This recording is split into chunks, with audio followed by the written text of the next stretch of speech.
नमस्कार प्यारे दर्शकों। आज का शीर्षक है पाप और पुण्य। तो आइए, पेशे खिदमत है। एक बुजुर्ग मर गया। उसे लेने यमराज आया। बुजुर्ग ने यमराज से पूछा, आप मुझे स्वर्ग ले जाएंगे या नरक?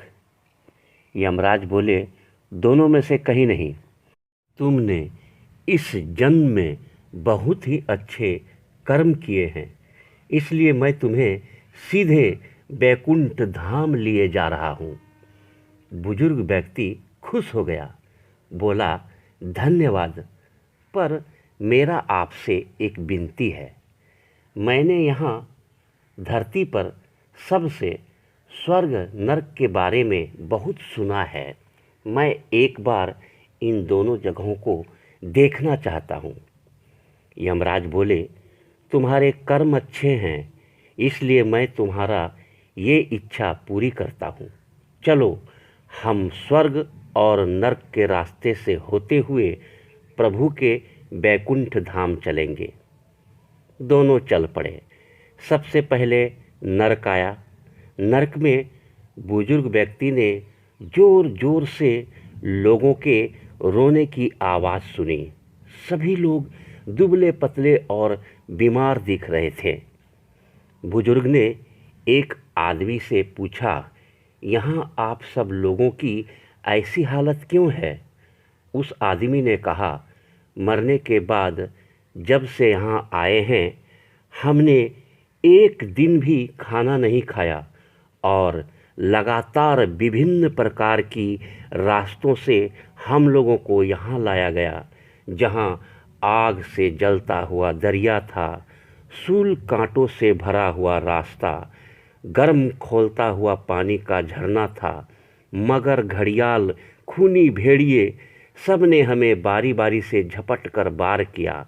फिर कठिन कष्ट के बाद यहाँ पहुँचा हूँ और भूखा भी हूँ, इसलिए हमारी आत्माएं तड़प रही है। बुजुर्ग व्यक्ति का नज़र एक विशाल पतीले पर पड़ा, जो लोगों के कद से 50 फीट ऊंचा होगा। उस पतीले के ऊपर एक विशाल चम्मच लटका हुआ था। पतीले में से बहुत ही शानदार खुशबू आ रही थी। बुजुर्ग व्यक्ति ने उस आदमी से पूछा, इस पतीले में क्या है? आदमी मायूस होकर बोला, ये पतीला स्वादिष्ट भोजन से भरा हुआ है। बुजुर्ग ने हैरानी से पूछा, इसमें स्वादिष्ट भोजन है और आप लोग पेट भर के खाते नहीं हैं? भूख से क्यों तड़प रहे हैं?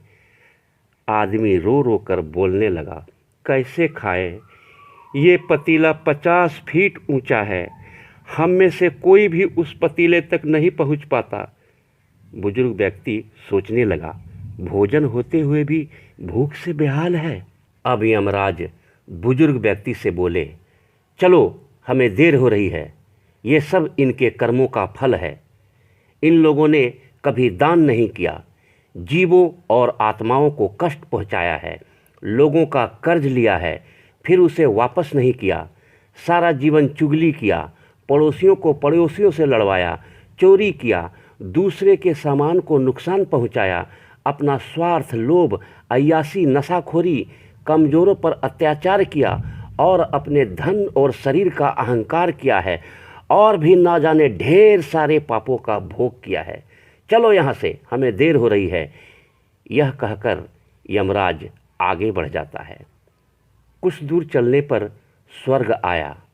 वहाँ बुजुर्ग व्यक्ति को सबकी हंसने व खिलखिलाने की आवाज़ें सुनाई दी।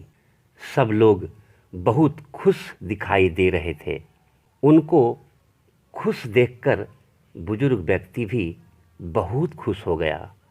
पर वहाँ स्वर्ग में भी बुजुर्ग व्यक्ति का नज़र वैसे ही 50 फीट ऊंचे पतीले पर पड़ी जैसा नरक में था। उसके ऊपर भी वैसा ही चम्मच लटका हुआ था। बुजुर्ग व्यक्ति ने वहाँ लोगों से पूछा, इस पतीले में क्या है?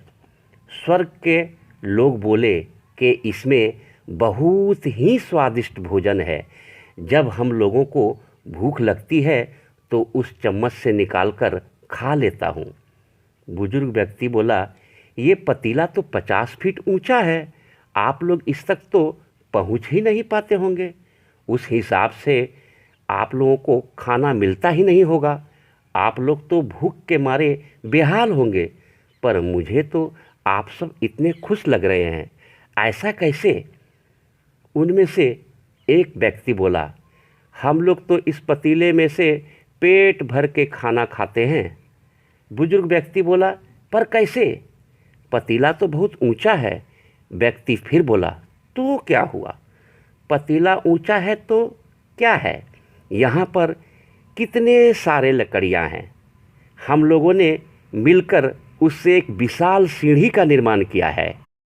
उस सीढ़ी के सहारे हम सब उस पतीले तक आसानी से पहुंच जाते हैं और चम्मच से भोजन निकालकर पेट भर खा लेते हैं। सब मिलकर भोजन का आनंद लेते हैं और खुश रहते हैं। बुजुर्ग व्यक्ति यमराज की तरफ देखने लगा। यमराज मुस्कुराते हुए बुजुर्ग व्यक्ति से कहा, ये भी इनके ही कर्मों का फल है। ईश्वर ने स्वर्ग और नरक मनुष्य के हाथों में ही सौंप रखा है। चाहे तो अपने लिए नरक बना ले, चाहे तो अपने लिए स्वर्ग। ईश्वर भेदभाव नहीं करते। उनके लिए सभी मनुष्य, सभी जीवात्मा समान है। जैसा कर्म करेगा वैसा ही फल मिलेगा, क्योंकि ईश्वर की बनाई इस दुनिया का यही नियम है। स्वर्ग के सपने छोड़ दो, नरक का डर छोड़ दो। बस यही सोचो कि आपकी वजह से किसी का दिल ना दुखे। कर्म किए जाओ, फल की चिंता ईश्वर पर छोड़ दो। कहानी कैसी लगी? यूट्यूब कमेंट बॉक्स पर अपनी राय हमें लिखकर अवश्य बतलाएं। बहुत जल्द फिर मिलूँगा एक नई कहानी के साथ। तब तक आप सब अपना बहुत बहुत ख्याल रखें। नमस्कार, धन्यवाद।